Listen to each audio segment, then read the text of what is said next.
Welcome to Positive Filter with your host, Philip Wilkerson, a podcast that focuses on friends, family, health, and career with a little self-help around the way. Please join me in this journey for self-improvement, and I hope that what I have to share will make you a better person, thus making the world a better place.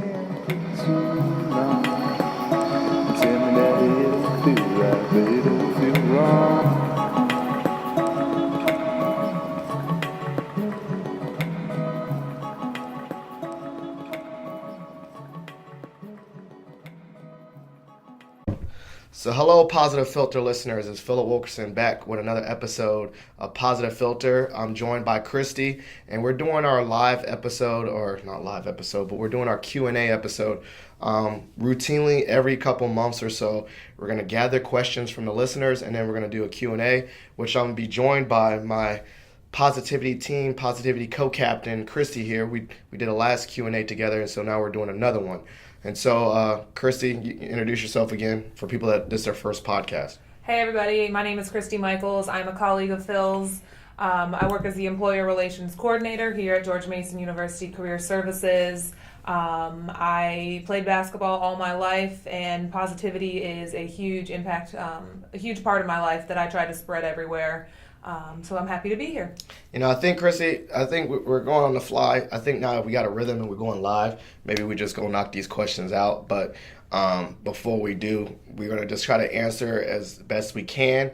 I want to set the scene that neither Christy or I are licensed therapists, but we are big proponents of positivity and the actual science of happiness, meaning the things that we suggest are we're both learning and studying positive psychology, and we're going to be later on in the semester, both of us are going to be going and doing a course, an online course, and to learn about how to use positivity and well-being in a professional manner. So we're going to be coined, after we complete that course, we can both claim that we're experts in positivity in a real sense, in a sense of how positivity is a real thing. Positive well-being and thinking that way is going to be beneficial towards your, work-life balance, and it's not just sunshine and rainbows. It's an actual science.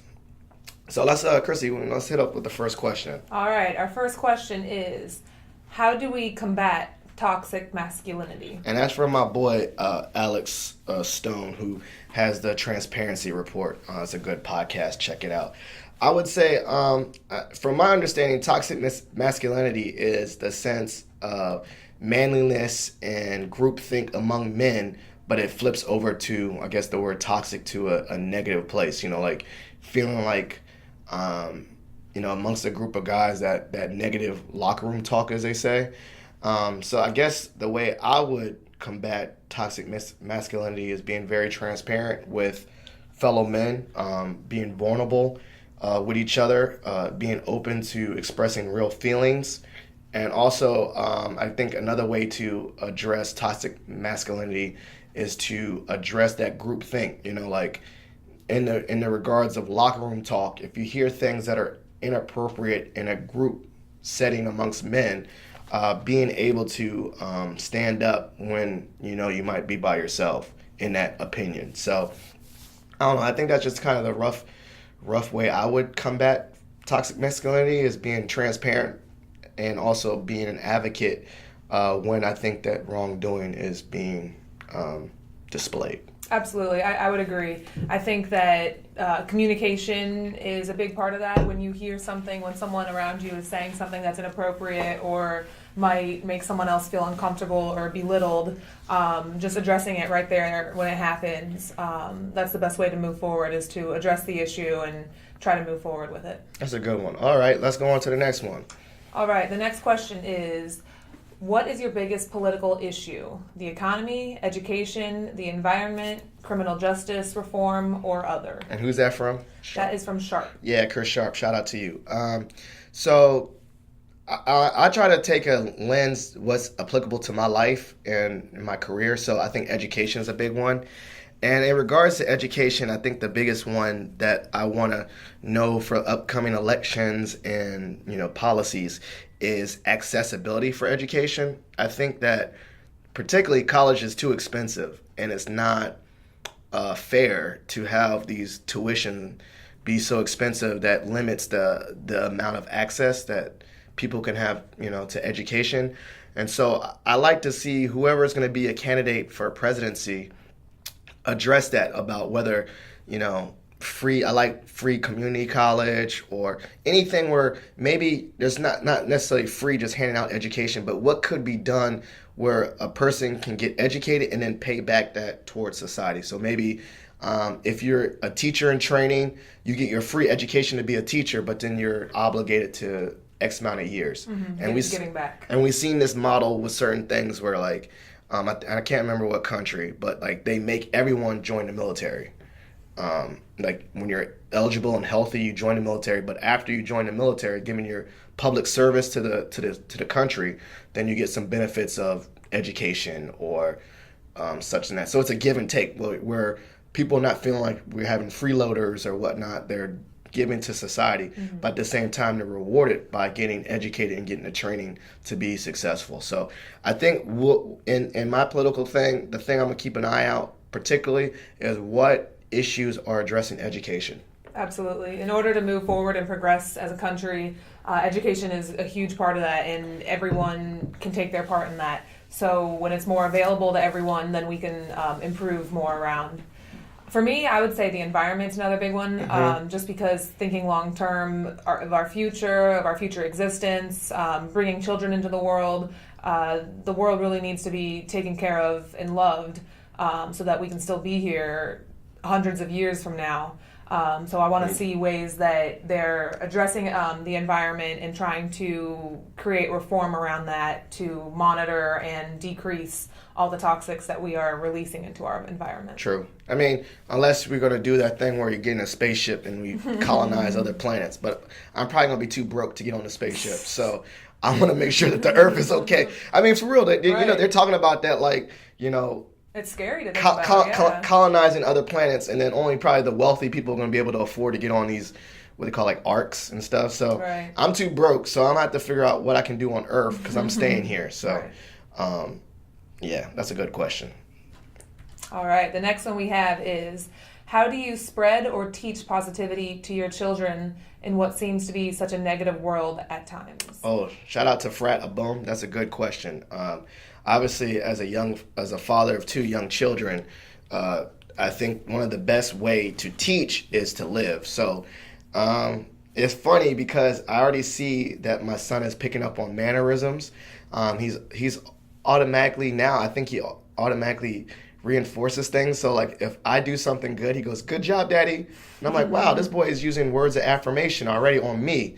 And he picks that up. So he notices when I congratulate him for good things and encourage him. He's also kind of funny because when I take pictures of him, he automatically goes, ooh, like when I take pictures of him, I'm going, ooh, I like that. Ooh, that's cute.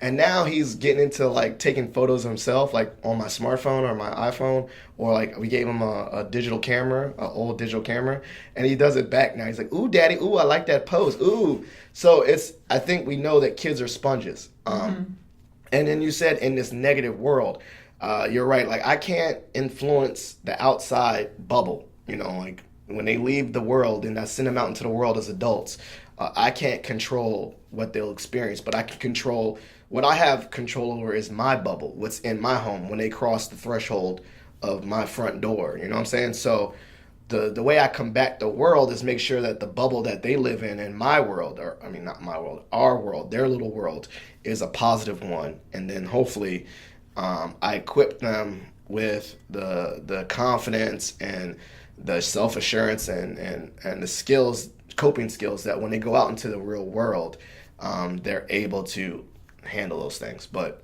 you're right, like it's a lot of negative news and a lot of negative things. So the only thing we got control over is maybe our little environment, Absolutely. I agree. Kids are like sponges. They're very curious in nature. So being transparent and open to them asking you questions. So they're going to go out into the world. They're going to go out to classes and come back to your home and ask you questions. And you have to be ready and prepared to answer those questions because they're curious. They're going to ask you some taboo topics, and you as a parent, it's important to be prepared how to answer those questions, to know what type of messaging you're wanting to send to your kids. Another thing I think is big is celebrating the little successes. Mm-hmm. So when they celebrating their effort, right? So I don't approve of the participatory trophies. I Not don't think at all. that I don't No. think that everyone is It's a trash. winner. Everyone's gonna not everyone is a winner, Mm-hmm. but you can control your effort. You can't control the outcome every time. Right. So celebrate their achievements when they put in the effort and when they're doing things the right way. I like that too, and I like I'm a proponent of the participation trophies is trash. One of the things I do agree with you is effort. The fact that not every time you put in effort you win, but also the growth mindset thing where like if you do fall on your face, let's really break down and use it as a growth opportunity. So like if they play a certain sport and they fail, but then like, so let's break down, and I'm not being critical, but like, did you try your hardest? And they say, yes, I did. Well, I can't be mad at you, or you can't be mad at yourself. But then you say, what if they honestly like really look at themselves and say, you know what? I didn't really try my hardest. I took off certain plays or whatever. Then we can analyze that and use it for a growth opportunity. And I think that failure is good because not every day are you going to get straight A's. Not every day are you going to get a victory. Not every day are you going to win. Sometimes you're going to plan something at work, an event that sounds so great on paper, and you go to the event and only 2 people show up.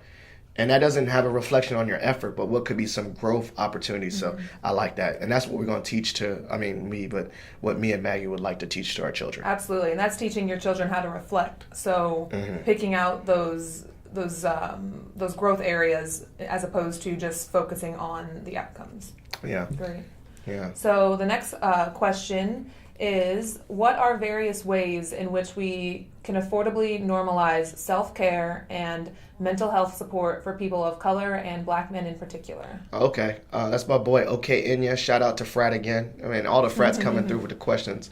So it's about normalization of mental health for Black men. Normalization and how you talk about it. Well, I think that's a good question. I think the normalization comes from almost similar to that toxic masculinity, is putting down the walls, expressing vulnerability in safe zones, and not a no judgment free zone, and not like a kumbaya one, but like straight up as Black men, when you see another Black man hurting, allowing that Black man to express his feelings without saying, wow, you're weak or you're less than. We normalize that by shared experiences. I would say, one of the strongest supports for me within my fraternity, but also just my high school friends, like my best friends Hillard and stuff, is the opportunity for me to share how I'm really feeling, and then they react with a sense of support rather than like, damn dog, like toughen up, or ship, just like get your stuff together. And that then obviously once you do that, then that doesn't normalize it. That makes you put your guard up. So I think one of the ways we combat that is having open, transparent conversations, being able to be accepted for those. Another thing I've noticed too is that I found it very remarkably powering when you see someone you look up to and they admit that they have flaws, and you're like, dang, okay, well, if that's the person I look up to, that's someone I view as strong, and they're able to express their vulnerability, then it's going to make me more likely, because I see that example, again, as like, I can be a leader, I can be strong, but also I can also have issues and struggle, and it doesn't take away from my strength. It doesn't take away from my leadership. It doesn't take it away from, whatever message you're trying to say. So I think that would be one of the suggestions to normalize it. And that takes courage. So I think when people are ready to be vulnerable and talk about things, that you should appreciate those efforts. You should acknowledge that it took courage and strength to talk about it, and not to laugh at people, not to put them down for their thoughts or their feelings. And the reality is that not every person is naturally positive. So just normalizing that it's okay to feel negative at times, but that when you talk about it, that can hopefully help relieve some of that negative energy. Yeah, and then also additionally is the stigma too. Like, we need to destigmatize mental health, specifically for Black men. One of my homeboys posted an Instagram and said, like, what, young kings need therapy too. And I was like, wow, like, think about that, or heavy is the man that wears the crown, or something like that. Like, you could be a strong Black man, or a strong individual in general, but we're going to talk about Black men for this question. You could be a strong Black man, you could be a king, you can be a leader, and still need assistance and still need help. And so when we recognize that and we show that, hey, maybe I'm sad, I'm depressed, but then on the flip side, I'm still taking care of business, regardless of that adversity. That shows a lot of resilience and strength. So, and I think I like what you just said. It takes courage too to put yourself out there. So acknowledging that courage. Good question. The next one comes from Vera Miller. Yeah, I don't know who that is. So that's first question from a person I don't know who this is. So shout out to you, Vera, whoever Getting you big are. time over here at Positive Filter. There you go. Thank you for your support, Vera. Yeah. This question is, how do you tell your boss you have too much work and not enough time? Bosses are data driven, so maybe showing how ineffective it is. Like if you can prove that with less responsibilities and work, you do better work. That would be my way. Dang, I'm stretching myself thin to your supervisor. But if you take this off my plate, like you tell your boss, if you take this off my plate, I tangibly can show that X, Y, and Z will get better. Results. Like that speaks. So maybe instead of just saying, take this off my plate, I'm done, maybe say, take this off my plate and I can do X, Y, and Z better. And then be able to prove that. So it takes a lot, I think, for me to be organized too. I'm preaching to the choir, but also speaking to myself. We're a very data-driven, number-driven, result-driven society. So what could you prove to your supervisor or boss? What will get better if you take some off my plate? And then actually tangibly, in your one-on-one meetings or whatever, say, okay, now that you took this off my plate, give me like a month or 3 months to prove what's going to get better. And then at that 3-month check-in, show some results. Definitely. The irony in that is when you're tracking that data, sometimes it will take additional time for you to track it, to write down the baseline, to provide those numbers. But in the long run, that'll help you prove your point and walk into the conversation with some support. But again, just focusing on the bigger picture. So don't approach it in a matter of a selfish matter. Approach it as the company as a whole. Remember to keep their values in mind when you're approaching your boss. Straight up. Okay, and then the next question is, in the age of social media and likes, where does your self-worth come from? The social media question. I knew that was coming. That's Ryan Troop, right? Shout out to you. He's a gym owner, CrossFit, West Springfield. Check him out. Sometimes you might need to, if you feel like your self-worth is attached to social media, then you might need to deplug, and that's okay, because your self-worth should not be attached to some likes and external factors. Preaching to the choir once again, or not preaching to the choir, when you're talking to myself, in reflection, I've had to take a social media break because I felt like my self-worth was attached to, views on the podcast or how many people are liking my pictures and things like that. I like to share these things because it's fun, but I don't think that my worth should be attached to them. So if you feel like your worth is attached to those things, then that's the wrong thing. I think the key word you said is self-worth, right? Like, your own worth. You should be only wanting to share and engage on social media to connect with other people, but not measure your worth. So if you feel like it's getting to that point, step back. Heal your own self-worth by finding activities away from social media that makes you feel good and gives you worthiness. Like if you're in the gym like CrossFit West Springfield, right, and you found like you're trying to get Instagram likes and stuff like that, why don't you put the phone down and maybe hit your workout goals, and that can give you your worth. That can make you feel good about yourself. For me, I found my worth away from social media and doing better at my job and being a better father and husband, and just things away from social media. And so I had to in myself rediscover what made me happy, what gave me purpose. And then when I say that, I don't know if y'all remember, I had the flip phone for a while, and that was good. I think that was a good exercise, and quite honestly, I think I'm gonna go back to that again, not for a whole year, but maybe take social media breaks periodically and go back to flip phone Phil. So absolutely, it's important to be aware of the self-worth battle on social media, and I think that you should never want to rely on social media and what other people think or like on your pages to provide that self-worth. The dangers with social media is that counting all the likes that you have is an easy comparison for other people, but you don't want to get in that battle of comparing yourself with other people. You should only compare yourself with yourself and what you're capable of.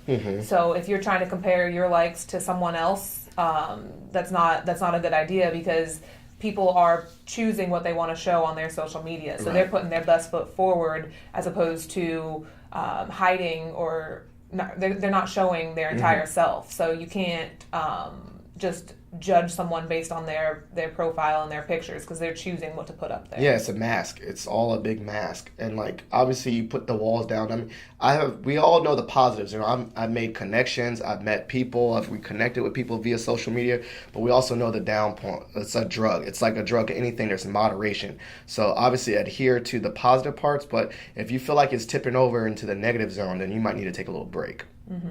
Awesome. So moving forward, this next question is from an anonymous poster. Oh wow, okay. But the question is, how do you stay positive? That's a very general question. But I think it's what you're talking about with being aware, how removing yourself from social media that's one thing that you can do to help improve your well-being. For me, staying positive is about connecting with other people, engaging in relationships. So this is huge for me, having someone in the office that I can partner with in a positivity movement. It's really important for me to have a couple of group messages with some of my closest friends, so that when I'm feeling down, I can just post in the group and try to rely on the closest people around me to help bring me up, because you can get caught up in your own head very quickly. So when that happens, you might want to remove yourself and go talk with someone else to help get a different perspective. I like to say one of the things that I think when you say how do you stay positive is acknowledging that you're not always positive. That's one.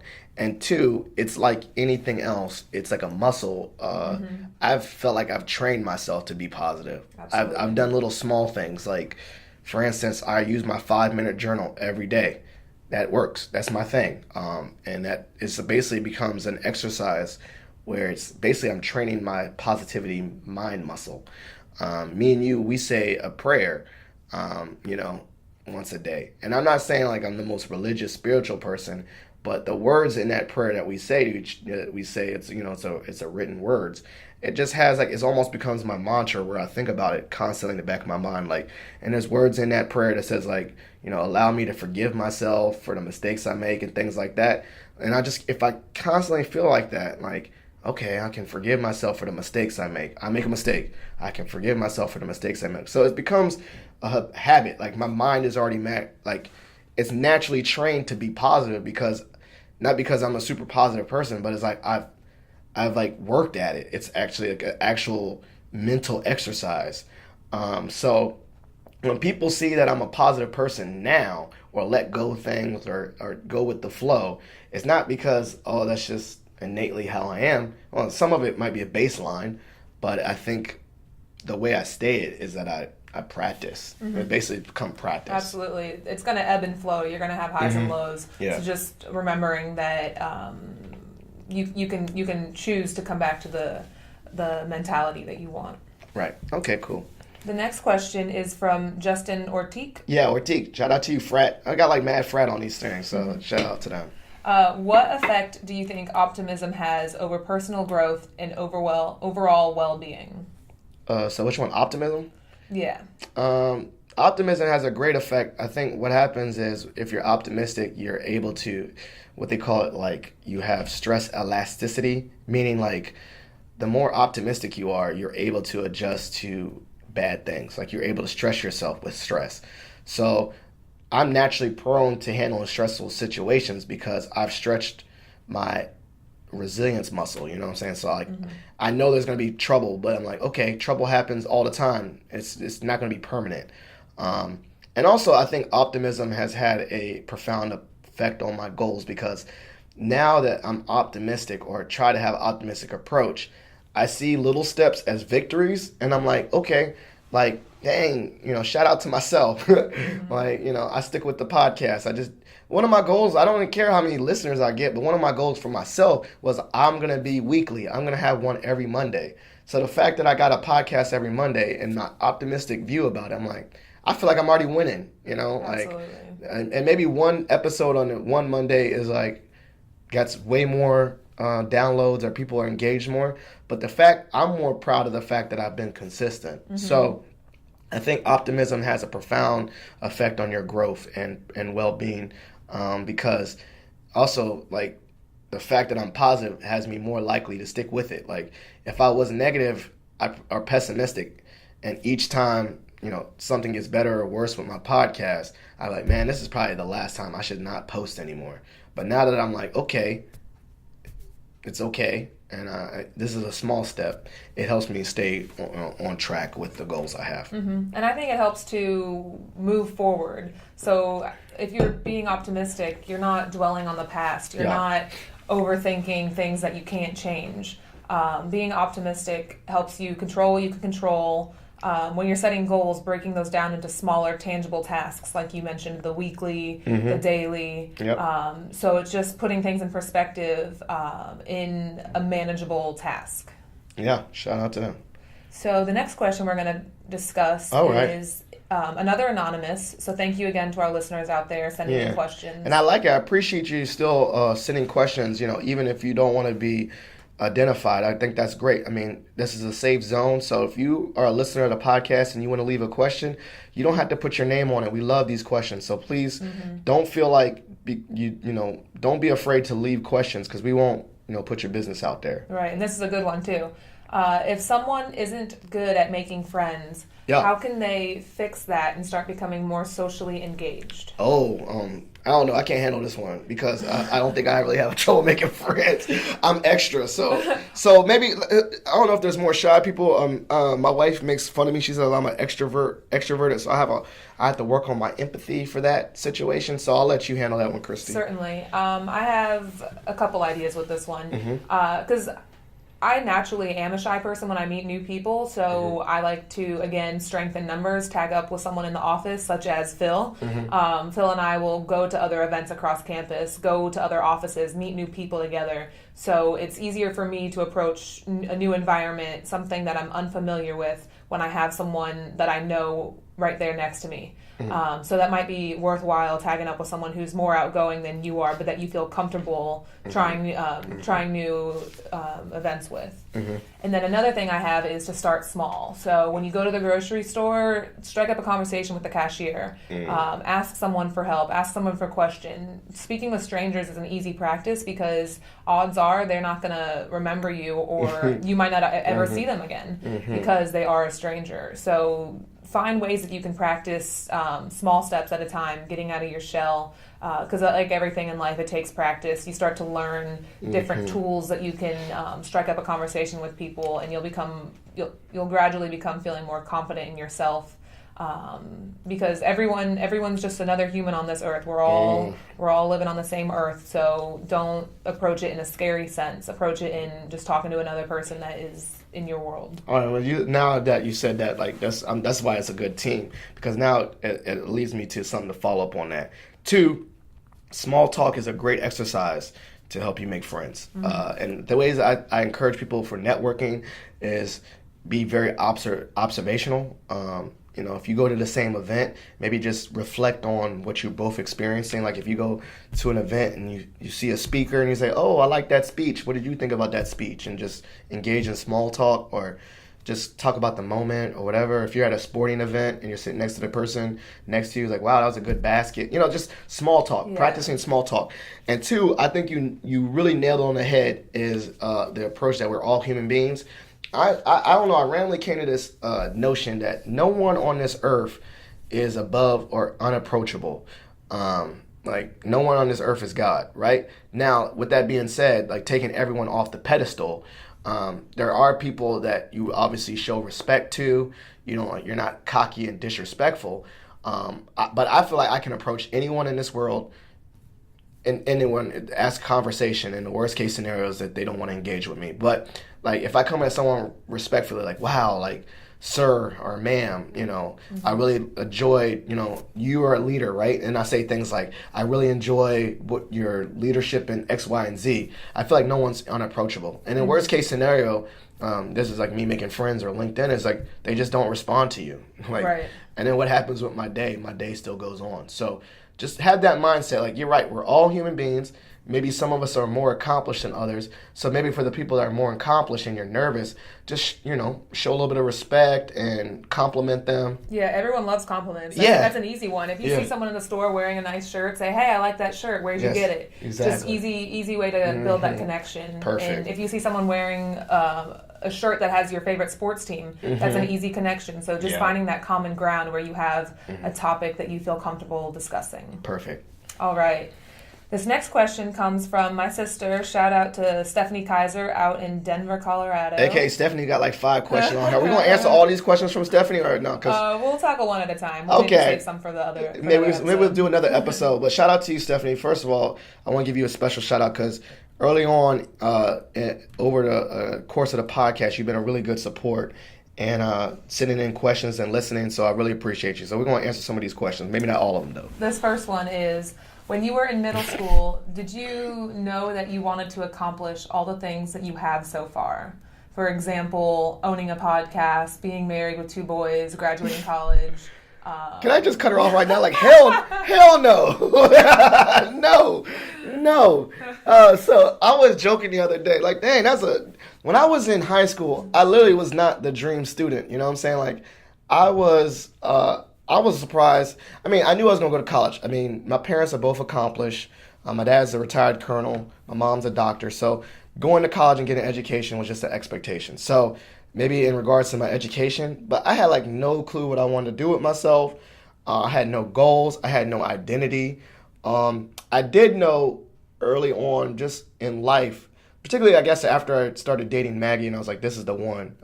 Now, first of all, I was super thirsty for Maggie and I was very like in love, but still very much in love. And when I met her, she helped me identify goals for myself. But I would say that one of the main goals, I didn't have career goals when I met Maggie, but I had something like in the back of my mind, I was like, well, if I want to marry her or have her in my life, I need a job. Like, that's it.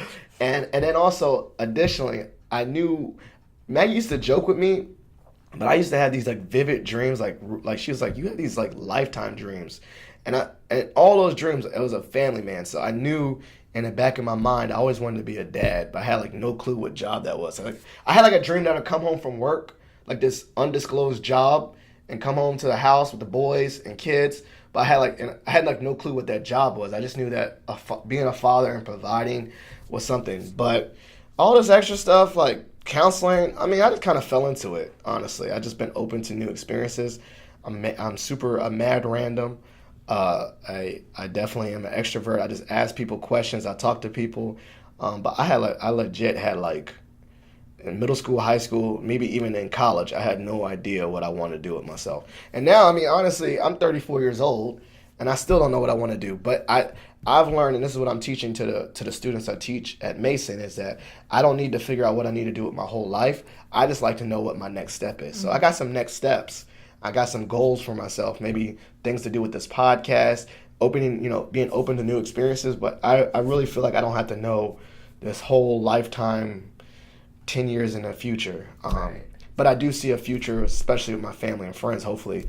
I see them in that vision, like my boys growing up and being high schoolers and stuff like that. But career-wise and all this and podcasting and all that stuff, I'm just kind of finessing as I go. Right. That's what we were talking about earlier, too, breaking things down into smaller steps. Yeah. So it's important to plan long-term and have an idea of where you want your future to go, but then breaking it down into smaller steps because there's so many things that you can't control that when it's that far out, breaking things down into smaller goals, more closely time-related goals. For myself, the only big goal I had in high school was to play basketball, which that's something I definitely did accomplish. I played 4 years of collegiate basketball at the University of Hartford, and that's one of my proudest memories and accomplishments. Right after undergrad, I went straight to grad school, and that's something that I never had intentions on doing. So that's something that was discovered along the way, and I'm very proud of myself for doing that at an early age. But I'm in the same boat. I'm not sure long-term what my end goal is going to be career-wise, so I'm just taking it one step at a time and trying to learn as much as I can at everywhere I am. Right, next steps. I mean, and I think your sister is at a school, right, with the middle schoolers. I think that as people that have an influence on middle schoolers, I think some of the things that we want to emphasize is that these kids in middle school don't need to know what they need to do for the rest of their life. I think that we just need to focus on next steps, being open to experiences, and have the kids get involved in their communities with volunteering or sports or activities, not just playing video games and Fortnite and all that, and just being open to new experiences. But none of these kids in middle school need to have their life figured out. Like if we put that kind of pressure on middle schoolers, that's crazy. I think we just need to know, like, what would you like to do next? Or in general, just maybe have them ask, if they see a dream job, watching TV, maybe see if there's a way a kid can just ask that person questions and figure out how that person, got there. But just to get the next steps, these kids are too young to realize, like, to think about their whole life. Like, help them get their next step. I think that would be the best thing for an educator. Absolutely. So with those next steps, how did you get to where you are from your middle school days? Who were the people that influenced you and that helped you achieve those next steps? Was it from an upperclassman? Was it from a parent? Was it from an adult? Can you elaborate your path on that? So middle school, I'm really going to not, crap on middle school. Middle school was not my years of changing my life. I think it was more high school for me personally. And I think I talked about this really, really early on in the podcast. I think one of the most influential experiences in my educational life was in the 10th grade. I was in a leadership classroom with Mark Holbrook. Shout out to him. That's where I met my best friend Hillard. It was an all black male leadership class. And I think for young black men, for especially boys, having black men be a mentor or a positive experience was transformative and very positive. So you say, how did I get to where I was from middle school? I don't really know, but I just knew that I wanted to go to college and I wanted to surround myself with positive black men from that 10th grade class. So as an educator at your middle school, if you see a certain group of kids, and I know this sounds sexist, but young black boys particularly need to see older black men as role models. And I know you're like, what about the white boys? Well, I guess white boys too. In general, kids need to see people that look like them be successful. So that would be my big thing. Find mentorship, find mentors. I'm going even further. Young black females need to see successful black women. Young white females need to see professional, successful white women, or just women need to see women, and boys need to see men. So we can do the sexes or whatever, but people need to see people that they identify like them and see them as mentors. And I think, as you said, maybe in middle school or high school, these boys and girls need to see those mentors at that age. So I think that's so important, finding mentorship. And it's a very informal process too.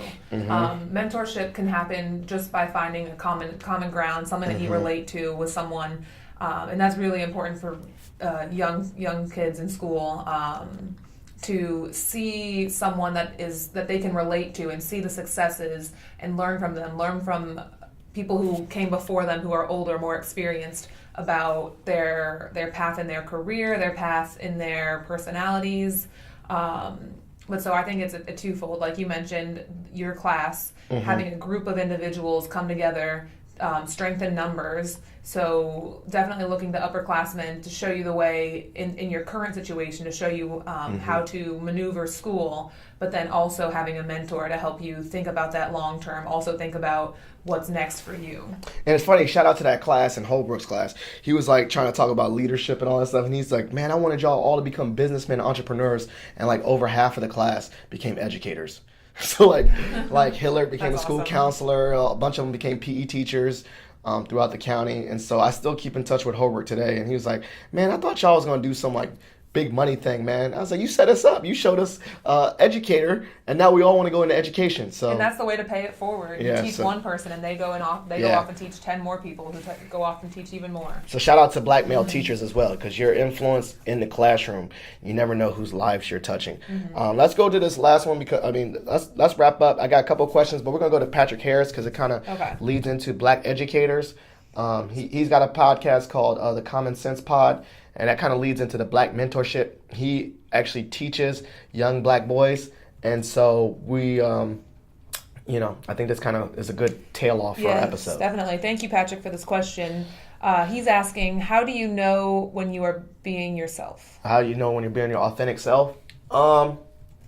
That's a good loaded question. I think quite honestly, I had a come into who is ill feel or feel awareness when I was kind of dealing with imposter syndrome, right? Like feeling I had to put on airs to be someone else to be successful. And I finally felt validated in myself when I stopped putting on airs, just enjoyed being myself, being silly, goofy, whatever I was. And I think things just started to go, the pieces started to fit. And so I think one of the things that how do I know when I'm being myself is when I hear the words I'm saying out loud. I'm hearing the messages I'm also saying in my head, and the words out loud and the messages in my head align. Like I am qualified for this job, and then my actions show that I'm qualified. It's like when those messages that I'm saying to myself and the actions match, that's when I knew I was being my true self. So, I think that's kind of when I know. That kind of flow state where I'm basically just being. I'm not thinking about being. I'm just being, and it fits. Yeah, I think that's when you feel comfortable being yourself in a location, and when the day goes by and maybe the day flies by because you're having that much enjoyment, that you're having that much flow in the state of your work. So when you're being yourself, things come naturally. You're interacting and engaging with people. And people are seeking your advice. People are coming out to ask you questions. If you're being your full self, then you're proving your expertise in whatever areas that you excel in. So when people come and ask you for advice or for help on those type of areas, that's when you know you're being yourself because you're excelling in the areas that you have strengths in. Straight up. So let's do a little bit. I mean, we have to stay to our format. We're going to do a shot for shot. Me and Christy are going to do a shot for shot. Random question that had nothing to do with any of these other questions. So, Christy, you want to go first for our shot for shot for this episode? I got to think of one. Do you have one? No, that's why it's called shot for shot. Okay, I got one. So, we're almost wrapping up the semester, right? Well, not really. We're in the middle. We're going to midterms. Almost like a spring break. So, what is something you're looking forward to for the summer? Oh man, this is a good one for me. I have recently sat down and planned almost all of my summer trips. So wow. I'm very excited to travel to different locations, to see some of my friends. I have friends all up and down the East Coast, so I'm going to try to see as many as them as I can. What's one major trip then? I'm going down to North Carolina for one of my friends' weddings. Shout out to them. Who's the couple? You want to shout them out to get married? Emily and Spencer are getting married. Well, you better now say I do because we put it on the podcast. You know what I'm saying? And then also in May, me and my family were flying out to Denver again to see Stephanie. Because Stephanie's about to graduate with her master's. Whoop, whoop. So we're going to celebrate that. And also my parents are turning 60 and Stephanie just turned 30. So it's just going to be a big celebration. I need to go out to Denver now. Yeah, definitely. Shout out to them. All right, let's see. So now. Okay. If you could fly to anywhere in the world. For a trip? Yeah. For a trip? I do have a list of international trips. And one of the ones on my trip right now, on my international list, actually I got two places. So this might be random. I want to go to Ghana. Why? Because I got adopted by the Ghanaians, straight up on this campus. They clammed me. So I had a Facebook poll. I said, which one's going to holler at me, the Nigerians or the Ghanaians? And the Ghanaians. I'm getting it wrong, but they chose me. So your boy someday would love to go to Ghana. And also my uncle been there before, and he said it was awesome. So I definitely someday in my life I want to go to. I've been to Africa, but I want to go to Ghana. And then second place is Japan, because I've always had that on my list too. I love Japanese culture. I love anime. I love sushi. I love ramen. I just love the Eastern mindset. I want to go. And then when I go to Japan, I don't want to go to Tokyo, big city. I want to go to the calm, like samurai looking studio places where it's like very tranquil and water. So that's on my bucket list. So maybe someday I'll get enough to go internationally. That's awesome. I think both those places are so different than it is here, so that'd be really cool. So we didn't answer all the questions, which is good because we want to leave some questions for another episode. So please keep those questions coming. We're gonna definitely do this again periodically. This is a great way to engage our listeners. I have the link for the question form on the show notes. And also sometimes I randomly do Facebook polls or Instagram polls for the questions. You can leave questions, and I make sure I put them in my Excel spreadsheet. You can also leave a voicemail for the podcast at 571-336-6560. That's 571-336-6560. That's the podcast hotline. You can leave voicemails for that, which I can turn into little voicemails and questions. We didn't have none of those today, but someday we might have those. And I mean, we're doing really well. I think the podcast is making some strides, and I'm really appreciative to all the listeners of the podcast. It's been really fun. Yeah, keep listening, keep following on all social medias, engage, comment on the post, share the post, try to get some other people to listen. If you ever find something that resonates with you or you think will resonate with someone else, definitely just keep spreading the good word of positivity as much as you can. Yeah, and we're gonna come back. We're gonna be experts by the end of this year. We're gonna be experts in positivity. So when we talk about positivity and well-being, we're not just doing kumbaya. We're going to be some real scientifically proven. We're going to be like positivity scientists. We're going to be educated. Educated. All right. Thank you, listeners. Bye. Thank you for listening to Positive Filter, a podcast that focuses on family, friends, career, with a little self-help along the way. If you enjoyed this podcast, please share it with your family and friends, and like the Facebook page, Spreading Positivity of Movement. Thanks for listening.